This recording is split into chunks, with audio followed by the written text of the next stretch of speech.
Hi viewers, నేను doctor Jyothi, fertility expert, medical director 49 fertility organisation.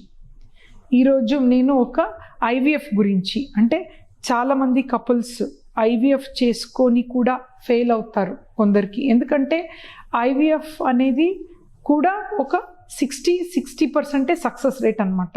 So 100 మెంబర్స్కి IVF చేస్తే ఒక 55 to 60 మెంబర్స్ బేబీతో వెళ్తారు, మిగిలిన వాళ్ళకి నెగటివ్ అవుతాయి. సో ఇటువంటి అయిన వాళ్ళు కూడా చాలా బాధపడుతూ ఉంటారు.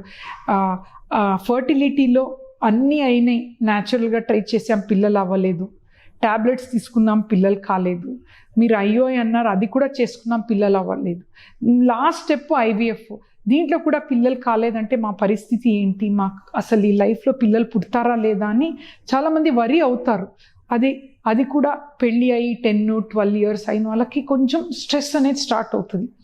సో వెరీ ట్రూలీ ట్రాన్స్పరెంట్గా చెప్పాలంటే అండి, ఐవీఎఫ్ ఈజ్ ఆల్సో ఇప్పుడు న్యాచురల్గా ఒక 4% 5% అనుకోండి, ఐఓఐలో 12 to 15% అనొచ్చు, ఐవీఎఫ్లో కూడా 55 to 60%. సో జనాలు కూడా అర్థం చేసుకోవాల్సింది ఏంటంటే, we are doctors, we are here to help childless couple, but we are not God కదా. ఇక్కడ ఒక లైఫ్ రావాలి, ఒక బేబీ అనేది ఒక లైఫ్ కదా. సో దీనికి కూడా కొన్ని లిమిటేషన్స్ ఉంటాయి.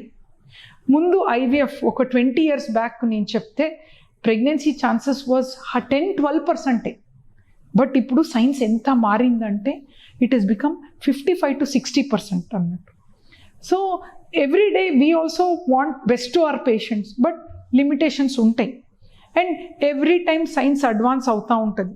ఈవెన్ ఇప్పుడు ఈ మధ్యలో సైన్స్లో కూడా sperm preparation technique, especially males వాళ్ళకి స్పర్మ్ తక్కువ ఉందనుకోండి, కానీ మొటిలిటీ తక్కువ, మార్ఫాలజీ తక్కువ. ఈ మధ్యలో మీరు డిఎన్ఏ ఫ్రాగ్మెంటేషన్ అని కూడా వింటున్నారు. స్పర్మ్లో ఒక డిఎన్ఏలో ఫ్రాగ్మెంట్స్ ఉంటే కూడా ప్రెగ్నెన్సీ ఛాన్స్ కానీ అబార్షన్స్ ఎక్కువ ఉంటాయి. ఇటువంటి వాళ్ళకి ఏదైనా టెక్నాలజీ ఉందా, ఇంకా నెక్స్ట్ ఐవీఎఫ్కి వెళ్ళే ముందు నాకు ఏదైనా బెటర్ ఉంది సక్సెస్ రేట్ అంటే, ఇప్పుడు ఈ మధ్యలో మేము బయట అన్ని కాన్ఫరెన్స్ కానీ అన్ని అవుట్ సైడ్ కంట్రీలో వింటున్నాం, ఇది మైక్రోఫ్లూయిడిక్స్ అని.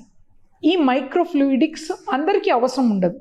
ఎప్పుడు మనం వాడాలి అంటే, ఈవెన్ ఐఓఐ కానీ ఐవీఎఫ్లో హస్బెండ్ స్పర్మ్లో పారామీటర్లో ప్రాబ్లం ఉన్నప్పుడు, ఎప్పుడు ప్రాబ్లం కౌంట్స్కి మనం యూజ్ చేయాల్సిన అవసరం లేదు, తక్కువ కౌంట్ ఉన్నప్పుడు.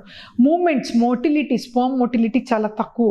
సెకండ్, మార్ఫాలజీలో కూడా ప్రాబ్లం ఉండి, డిఎన్ఏ ఫ్రాగ్మెంట్లో కూడా ప్రాబ్లం ఉన్నప్పుడు, అటువంటి అయిన మేల్స్కి పిల్లలు అవ్వట్లేదు, ఐవీఎఫ్ ఫెయిల్ అయింది, ఐఓఐ ఫెయిల్ అయింది అన్న వాళ్ళకి స్పర్మ్ ప్రిపరేషన్ చేయాలి. ఇప్పుడు ఎంబ్రియాలజిస్ట్కి ఏంటి, హస్బెండ్ బెస్ట్ స్పర్మ్ తీసుకోవాలన్న టెక్నిక్ ఉంటాయి అన్నట్టు. సో ఈ మైక్రోఫ్లూయిడిక్లో ఏం చేస్తారంటే, హస్బెండ్ స్పర్మ్ ఈ ఇన్లెట్లో పెడతారనమాట. ఇన్లెట్లో రా శాంపుల్ పెట్టి మీడియా పెడితే అది ఒక 25 to 30 minutes ఇంక్యుబేటర్లో ప్లేస్ చేస్తారు. ఈ టెక్నాలజీ వల్ల ఏమవుతుందంటే, best motility sperm, best morphology sperm draw అయి అవుట్లెట్లో ఫలితమైన బెస్ట్ క్వాలిటీ స్పర్మ్ అవుట్లెట్లో రెడీ అవుతుంది అన్నట్టు. ఆ స్పర్మ్ని తీసి మా ఎంబ్రియాలజిస్ట్ బెస్ట్ స్పర్మ్ని తీసుకోవటం చేసి ఆ ఎగ్లో కలిపితే ఐవీఎఫ్ ద్వారా ప్రెగ్నెన్సీ ఛాన్సెస్ బెటర్ ఉంది అని చెప్తున్నారు అన్నట్టు. సో ఈ ఏదైనా టెక్నాలజీ కూడా పేషెంట్కి అఫోర్డబుల్గా ఉండాలి. కొత్త టెక్నాలజీ వచ్చింది, ఎంతనా దాని కాస్ట్ అయితే ఉంటుంది కదా. సో అందరికీ అవసరం ఉండదు. ఇది నార్మల్గా హస్బెండ్ స్పర్మ్ ప్రాబ్లమే లేదంటే ఇది అవసరం లేదు. ఓన్లీ మేల్ పార్ట్నర్కి ఎక్కువ ప్రాబ్లం ఉన్నప్పుడు ఈ టెక్నాలజీ వాడి ఆ ఇష్యూని మనం క్లియర్ చేసుకుంటే ప్రెగ్నెన్సీ ఛాన్స్ అనేది ఇంప్రూవ్ అవుతుంది. సో ఉంది టెక్నాలజీ, ఎవరికి ఎప్పుడు వాడాలనేది అది doctors discretion, embryologist discretion. Cost కూడా ఎక్కువ కాకూడదు, ఉన్న మన రిసోర్సెస్లోనే బెస్ట్ రిజల్ట్ రావాలి కదా. సో ఏ ప్రాబ్లమ్ని చూసి ఆ ప్రాబ్లంకి ఉన్న టెక్నాలజీ వాడితే బేబీతో వెళ్ళే ఛాన్సెస్ ఎక్కువ ఉంటాయి అన్నమాట. Thank you.